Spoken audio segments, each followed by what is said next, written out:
साठी मोहर किराता स्वातो स्वामी मो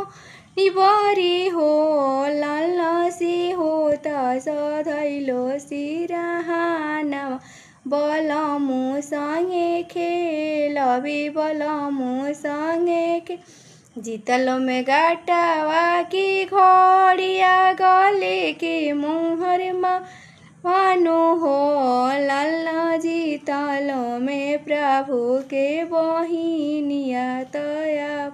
ना भैया के लगी अपना भैया के न बचन राजा सुने ले सुनाई न पा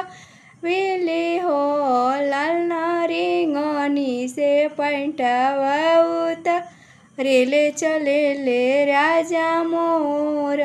चले ले राजा मोर मचिया बैठली तू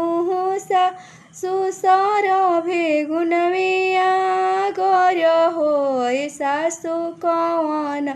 हे गुनवा हम कैनी चले ले राजा मोर।